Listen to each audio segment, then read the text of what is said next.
Hello everybody and welcome back to Grower's Farm. I've just woken up and we're going to head downstairs because I have just seen that in the back garden we have many interesting things, including a scarecrow. So let's head out of here. It's very nice in here though. Clearly the map making room. So I did also notice that downstairs we have a number of different sized Wellington boots, and I don't know who owns them. We own this one. Maybe there's more of us. Maybe there's a whole family who lives here. I haven't discovered them yet. I've only just moved in. So anyway, we'll take this ball and we'll very quickly have a quick game outside. It's going to be a very lonely game, and well, it might not even happen if I get lost on route. Okay, let's go. Yeah, I can't pick it up. Anyway, I don't think it matters. We already do have a ball around here, so that is good. As you can see, it is just here. Let's see if I can do this. Oh yes, not lost it yet. Yeah, we've got a scarecrow scaring away, well, the birds from the tomato plants. We have a bouncy trampoline, and we have a table. I want to get a back shed too, with a mower in it. A mower which clearly doesn't get used very often. So yeah, let's now work in the fields. That's enough of touring the back garden. Somebody should really clear this up. Yep, so I think the job of today is going to be to cultivate the grass field. And when I say cultivate, I kind of mean plough, even though it is going to be using a cultivator. Because, well, I do have the mod installed which allows you to use a cultivator as a plough to create fields. Let's just ignore the fact that a tractor has been running all night. So off we go, and I do have to buy it. We might already have a cultivator, but it's going to be quite small, I would imagine. That's actually pretty big. There's 6 metre working width. Well, regardless of that, let's go and pick up this other machine. It is just going to be leased, and it is bigger than that. Wow, the wheat crop really has come on nicely. That is going to need to be fertilised. It's been fertilised 50%, so at some point I do need to get into there with a sprayer or a spreader or something and get that boosted to 100%. That is one of the joys of having lime requirements and all that sort of stuff switched off. You can get to the 100% productivity much easier. I'm leaving that for the Survival Roleplay series.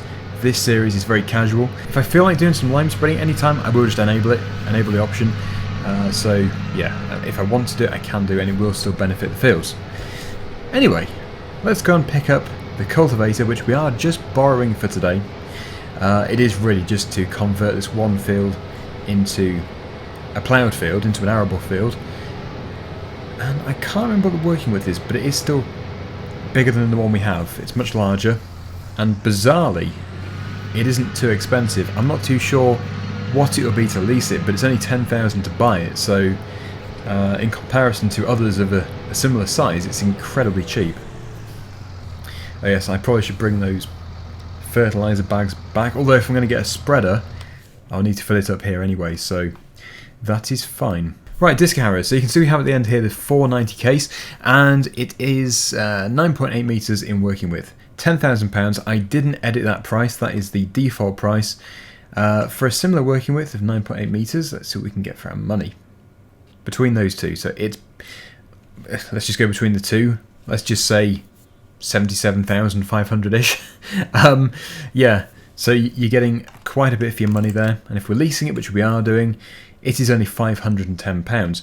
Now, this is where it might become a bit more expensive. Yes, it does. I think the tractor we've got here is Cat 3, I think. Yes, I don't think it'd be Cat 2, and I don't think it'd be Cat 4. So it must be Cat 3. It's like playing Who Wants to Be a Millionaire. Right, let's get that leased then. Should get fitted onto the back of this tractor, no problem at all. There we go, look at that, made to measure. So it's going to be a pretty good working width, almost 10 metres as we've already established. This is because I do want to blast through this job. It's not the most fun job ever, it has to be done, and then we're going to get a potato planter into the field, and of course we're going to start to plant the potatoes, obviously. Yeah, so I just wanted to get this done very quickly out of the way. Because I do have the mod installed which allows you to create a field with a cultivator, you can see if I press Y, we can allow create fields, which is a very nice mod. It's another one of those mods which is very simple but very effective. It really does save a lot of time, and I don't think it's unrealistic, because if you put a cultivator into a grass field in real life, it's not going to do absolutely nothing at all. It's not just going to tickle the surface. It is going to, well, make a mess, quite simply. It's going to start to bring up the soil and, well, cultivate. So here we go. Probably not quite as effectively as it's going to be here. I just realised the forager is still over there. Also, the grass is growing back very quickly. I must have the growth rate on normal. Okay, it's still pretty fast, but okay, we'll put it to slow. Yes, obviously that is a very effective turnaround, but that is good working with. It looks like we can do 10 miles per hour with this, which is an okay speed. I mean, we don't want to be flying with a cultivator. At least it isn't something like 6 miles per hour, because some of them are 6, I think. I think it might be a plough which is 6. And yeah, so after that it is just a case of choosing what we need to do first. Fertilise the wheat field, or get a potato planter working in here. I think actually what I might do is get a worker to do the potato planting. It would be a good idea. And at some point, probably after the potatoes have been harvested, I will get these trees pruned, because they are overhanging quite a bit. And then we might be able to extend the field boundary. Anyway, let's get this done. I have absolutely no idea how long it's going to take, but it shouldn't be too long. It's good working with, good speed. Good tractor.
Well, that has saved quite a bit of time. It's very nice being able to do it with a cultivator. Anyway, what we're going to do is go over to the store and take a quick look at the potato planter. I don't think you can actually use the potato planter to apply fertiliser at the same time as planting, but I might be wrong. So I'm going to go and take a look. If you can't apply fertiliser at the same time, which I doubt, I'm going to take a look into getting some kind of slurry injector and maybe getting some digestate from the BGA. They usually do have quite a bit because, well, it's a byproduct, and yeah, it should be there just to give away, hopefully. So anyway, we'll take a look, and then we'll look into the possibility of applying some digestate to the field. But first, I need to return the cultivator. But that field is well, quite a transformation, looking pretty good. I'm happy with it anyway. It is a very large cultivator. I don't think it's even European. At a guess I would say it's from the USA, but anyway, it did a good job. And here we are back over at the store. So yeah, into the garage, we'll just see the leased items, there we go. It's the only thing currently on lease. Right, so planters, we need to go into potato planters. Is that going to be in this category? I'm guessing it will be. I'm also guessing it won't be. I think it has its own category now. Yeah, potato technology, which makes sense. So actually the larger of the two does have the facility to put fertiliser on at the same time. However, it is pretty much £100,000. So that's cheap. Okay, well I've just taken a look at the slurry spreaders, and really for spreading digestate, which is what I'd like to have done for the fertilising, it's not going to be an option. It would just be too expensive without purchasing everything. Well, I think it would just be foolish actually. Yeah, so I could lease them, but then even that's going to be, well, it's £3,000 for that, over £3,000 for this. And then we might need to have a tanker as well, which is another 3,600. So yeah, I think the cheapest option by far is going to be just to put the fertiliser, which I've already bought, into the potato planter. So yeah, let's just get the potato planter purchased, and I think it is just one of those things where we're going to have to leave it to crack on with the job. I will lease it actually. It's £5,000, almost 100,000 to buy it. So this is pretty much the only way, but at least I do already have the fertiliser here. Let's just turn off the course play. Right, yeah, it's a big machine, so it does take, I hope, the fertiliser which I already have here. It might not do, there's always a possibility they won't do. It might take liquid. Oh, it does take liquid, okay. In that case, let's get some liquid purchased. Right, so into this one, herbicide fertiliser, there we go, 2,000 litres, but the granulated fertiliser there will be used at some point in the seed drill, and that's only taken 800 litres. Right, so finally we need to get the seed. Again, I have absolutely no idea how many it's going to take, but I will just have a look.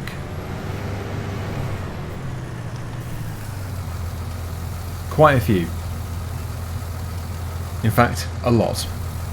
Almost 10, would it be 9 or something? Yeah, quite a few. It's going to be 8 or 9.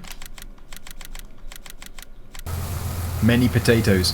I am a bit cautious of overbuying. I don't want to buy so many that I waste it, but you might be able to unload this. I know you can unload the fertiliser spreaders and sprayers and stuff, but, well, certainly from what I can remember from doing potatoes on FS17, you do need a lot of potatoes. It gets through them very quickly. It's very expensive to keep planting them all. So let's get things started. Let's get those first tubers in the ground. And thankfully this is actually wider than it looks. It does actually open out, so yeah, potatoes, everything to do with the potatoes is slow, but at least the planter is bigger than the one in 17 and 15. Actually, it could be the same size as the one in 17, but yeah, I know that 15 had some very small planters. Okay, right, well, here we are. We're going to be putting the fertiliser in at the same time. Get it all unfolded. There we go. It's a miracle that it unfolds. And I do need to, this is a mistake I made before, I need to leave quite a good headland at each end. So, I think probably that far. Last time I did this I had somebody saying, oh, you're just trying to find excuses not to drill the whole field and stuff, or not to plant the whole field. But no, honestly, it becomes very difficult to harvest if you plant right up to the headland at each end. You want to stay a little bit of a distance away from the end. Now you could plant it the opposite direction and then harvest it as you first enter the field, but I just find it's very complicated that way. That looks really good. Very good.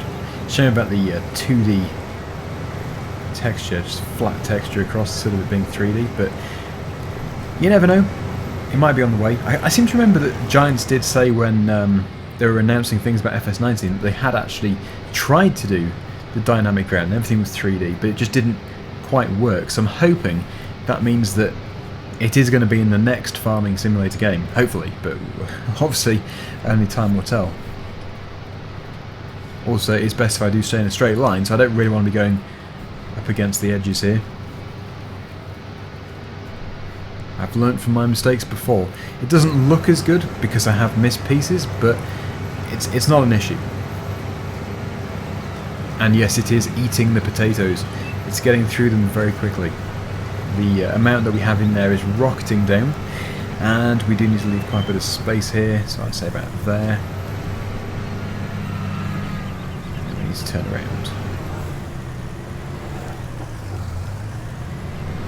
It might be a bit too complicated for the worker actually, because I do want to keep starting and stopping at exactly the same point, so I don't know. I might have to do the whole field myself, which is going to be slow, but at least we do have a very decent machine here. What I'm looking forward to, surprisingly, is the harvest, because I really didn't used to like potato harvesting until, well, 2 weeks ago. When I discovered that somebody had created the mod which made the potato harvester 3 times the width, I was very pleased. Potato fields look really good though, you've got to admit it looks good. Not from that angle, from above. Definitely from above. Right, there's going to be a bit of overlap here just as I try and keep it straight. I think I'm just going to do a time lapse until this machine is empty, until the hopper is empty for the first time. But yeah, I'm very happy with that. I'm going to keep it straight to begin with, like I say. I'll have to come back and just tidy things up a bit. Unless, it's not going to miss too much, I might just keep it like that. Because that is nice and straight. Okay, so let's get this done.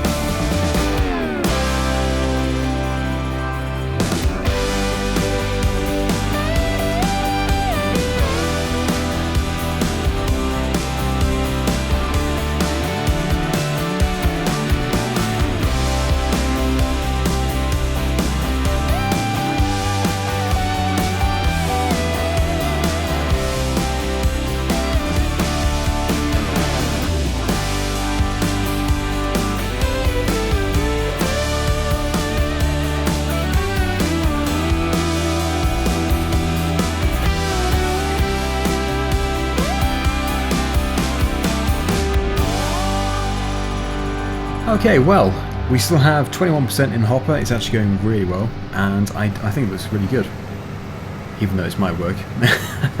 Luckily, I can sort of thank the game for that. You can self-congratulate because the game already makes it look good. Although I have missed a few pieces actually, so it's not. It could be better. It could be much better. But yeah, there is 19% left in there. I think I'm gonna have to do a live stream. And once again, I have said that some people don't like it when I do a live stream in a series, but because I've now sorted out the way the series are working with just the one casual Let's Play, I think it's fine. It won't be called an episode number, and it's not going to be progressing into the series, it's just going to be finishing off anything which is fairly repetitive, because it allows me to have a bit of a chit-chat with my viewers, because they can speak to me in the comments section, in the messenger. So, yeah, I like the idea of doing a live stream for a very repetitive job. I don't know how good it is for viewing purposes, but at least I can, talk about different things. So it's much easier doing that than it is just to sit here without any input from anybody. So anyway, I think really this is going to have to just keep going now, and we'll leave it here for today. But I did just want to go over to the silage pit which we compacted yesterday, and just see what the fermentation process is up to, see what status it's at. I think it's probably going to be about halfway, if I was to have a guess, but I don't know. So it's just around the corner here. It is, oh, it's 100%, nice. So we actually do have, I think I estimated it to be about £56,000 worth of silage just sat here, unless the price has increased, which it might have done. It is increasing, so that's going to be a very good opportunity to sell it. When that maxes out, we'll sell it, and well, hopefully we'll get about £60,000 to £75,000 out of it, because that would go a long way. I really could do with that sort of money, although we might be selling one of these two tractors here, either the John Deere or the Fendt. I haven't yet decided, But yes, at some point we will be selling one of those. Anyway, that's it for today. Thank you for watching. And until next time, see you again soon. Bye for now.